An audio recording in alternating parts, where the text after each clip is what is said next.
দর্শক, যেমনটি এর আগে বলছিলাম, বিক্ষোভ দমনে প্রাণঘাতী অস্ত্রের ব্যবহার বন্ধ চেয়ে যে রিট সেটি সরাসরি খারিজ করেছে হাইকোর্ট, এবং এ বিষয়ে আমরা শুনছিলাম।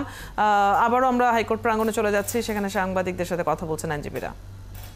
দিয়েছেন যে কোনো শান্তিপূর্ণ মিছিলে বা কোনো শান্তিপূর্ণ আন্দোলনে বা কোনো শান্তিপূর্ণ প্রোটেস্টে সমাবেশে পুলিশ তাদের যে রুল রয়েছে সেই রুল ফলো করবে, এবং সেই রুলের মধ্যে বলে দিয়েছেন যে যেটুকু ফোর্স তাদের করা উচিত ওই পরিপ্রেক্ষিতে তার চাইতে বেশি কোনো কিছু তারা করবে না।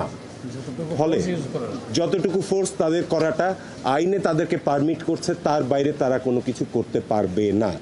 ফলে আমাদের মামলাটা যদিও কাগজে কলমে বলা হচ্ছে খারিজ করা হয়েছে, কিন্তু এক্স্যাক্টলি আমরা এই প্রার্থনাই করেছিলাম ওনাদের কাছে, যাতে পুলিশ এক্সেসিভ ফোর্স ব্যবহার না করে।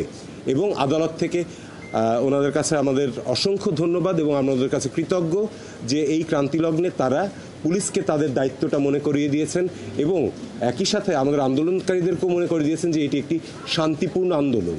এখানে তারা যেন কোনো ভায়োলেন্সের দিকে না যায়, তারা যেন কোনো সহিংসতার দিকে না যায়, তাহলে পুলিশের আর সহিংস হতে পারবে না, তাদের সেই ক্ষমতা নেই আদালতের আদেশ মেনে।